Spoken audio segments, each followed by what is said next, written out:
vậy men tăng bị miếng lang thay máu mơ khơi miếng sạt khăng á mình thắt tôi mình thắt thông mới khơi sạt hơi sờ lạnh trong tinh bẹn ghê mòn chỉ bị xé ai cái đaiแต่ post តនឹងនេះគឺខ្ញុំមើលទាំងព្រឹកមើលទាំងល្ងាចមើលទាំងយប់មើលទាំងថ្ងៃហ្មងរបៀបថាយើងប្រើច្បាប់ស្រូបទាញចង់បានមាសត្រូវតែមើលមាសតាមគេប្រាប់ចឹងណាហើយចិត្តស្ដែងខ្ញុំក៏បានទិញមាសមកពាក់ដែរគ្រាន់ថាយើងបានទិញធំយើងទិញតិចតួចចឹងទៅដូចអានេះ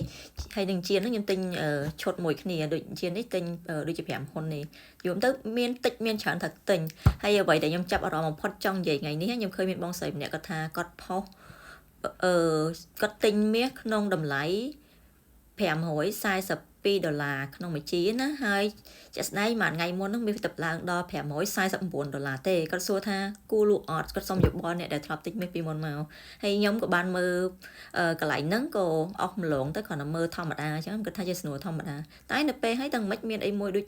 តាក់ចិត្តខ្ញុំឲ្យខ្ញុំត្រឡប់មកមើលកន្លែងហ្នឹងម្ដងទៀតគាត់ថាគាត់ទិញក្នុងតម្លៃហ្នឹងគាត់ចង់លក់ព្រោះខ្លាចវាចុះទៅវិញតែប្តីរបស់គាត់អត់ឲ្យលក់ទេប្រាប់ថាទុកចាំ560ចាំលក់ហើយចំណុចដែលតាក់អារម្មណ៍ខ្ញុំមែនតើគឺខ្ញុំមិនឃើញថាតម្លៃដែលគាត់ទិញគឺតម្លៃខ្ពស់ហើយ542ហើយគាត់ចង់លក់549អញ្ចឹងមួយជីចំណេញបានតែ$7ហ្នឹងហើយគាត់ទិញគាត់បើគាត់ទៅទិញគាត់ទិញជាមាសដុំម្នឹងក្នុងមួយជីពេលដែលយើងយកទៅលក់វិញគាត់គេត្រូវកាត់ក្រុមហាងឆេង$5អញ្ចឹងគាត់ចំណេញបានមួយជីតែ$2ទេបើគាត់ទិញមួយដំឡឹងបាន$20អញ្ចឹងបើគាត់ទិញច្រើនជាងហ្នឹងយើងអាចគុណឃើញច្រើនជាងហ្នឹងដែរណាតែបើសិនជាគាត់ទិញជាមាសគ្រឿងនេះទិញជាគ្រឿងដូចខ្ញុំចិញ្ចៀននេះជានេះកន្លែងខ្លះគេអត់គិតឈ្នួលតែកន្លែងខ្ញុំគេគិតនេះគេគិតឈ្នួល$2ឈ្នួលអស់ឈ្នួលមួយណាហើយបើទិញជាគ្រឿង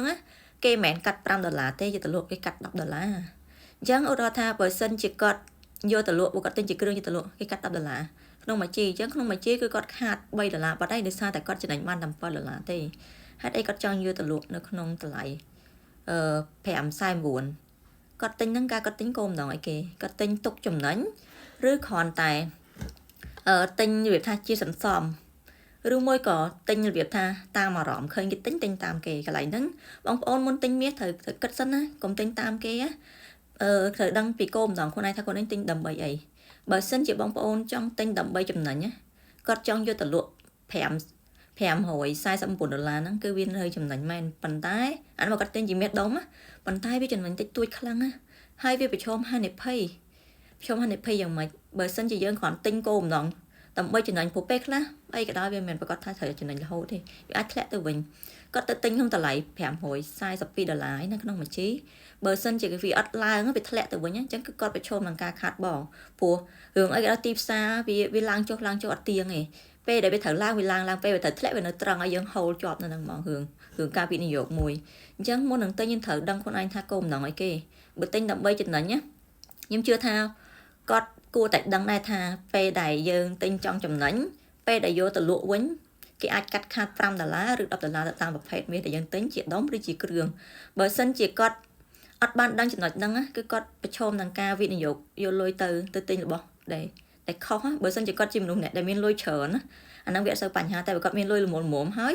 គាត់មានលុយប៉ុណ្ណឹងយកទៅទិញទាំងអស់ហើយនៅពេលគាត់អត់បានដឹងពីព័ត៌មានហ្នឹងគាត់ទិញទៅគឺខុសតែម្ដងវាងាយនឹងខុស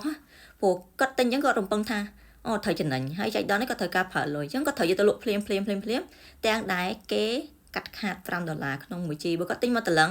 ឧទាហរណ៍ថាវាអត់ឡើងគាត់ទិញហើយវាអត់ឡើងហើយគាត់ចៃដន្យត្រូវការប្រើលុយអញ្ចឹងគេកាត់ខាតអស់50បាត់ហើយ50ច្រើនណាបងប្អូនសម្រាប់អ្នកដែលគាត់មានប្រាក់ខែ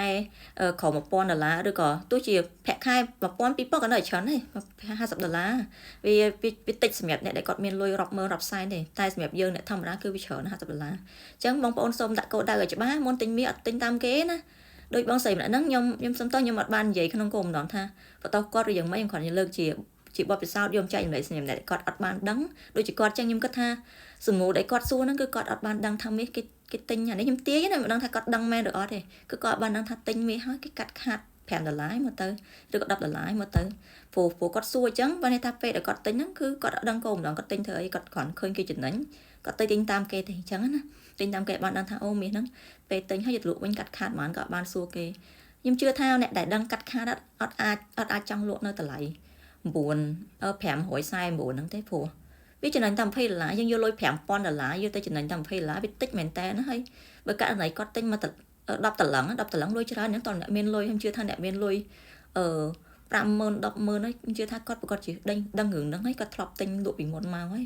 តែសម្រាប់គាត់គឺគាត់អត់បានដឹងទេអញ្ចឹងខ្ញុំគិតថាបងប្អូនដែលបានដឹងដូចគ្នាហ្នឹងគួរតែសិក្សាសិនថាគេទិញយ៉ាងម៉េចគេលក់យ៉ាងម៉េចគេចំណេញយ៉ាងម៉េចខាតយ៉ាងម៉េចហើយបើយល់ល្អពេលដែលបងប្អូនចង់សមចង់ទិញមាសហ្នឹងណាបងប្អូនមានកំណត់មួយថាទិញសមមិនមែនទិញយកចំណេញភ្លាមទេមាសគេទិញដើម្បីទប់អតិផរណាទិញចំណេញភ្លាមគឺអាចត្រូវដែរករណីវាបាក់បោដោយពុះស្ប៊ូឥឡូវនេះវាឡើងដល់កម្រិតវាឡើងធ្លាក់តិចតួចបំផុតហើយវាដល់តែឡើងទៀតប៉ុន្តែនៅវេលាណាមួយគឺវាធ្លាក់មកវិញដោយករណីចំនួនខ្ញុំ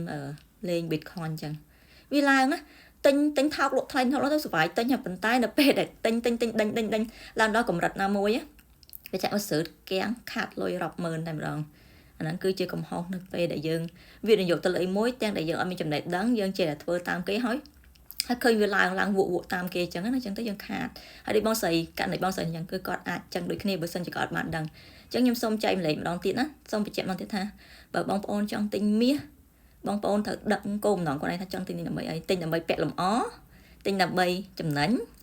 រយៈពេលវែងឬរយៈពេលខ្លីបើទិញសន្សំទុករយៈពេលវែងយើងអាចទុកបាន1ឆ្នាំ2ឆ្នាំដោយយើងអត់មានបញ្ហាហិរញ្ញវត្ថុអានោះបងប្អូនទិញចាស់វាអត់មានបញ្ហាទេ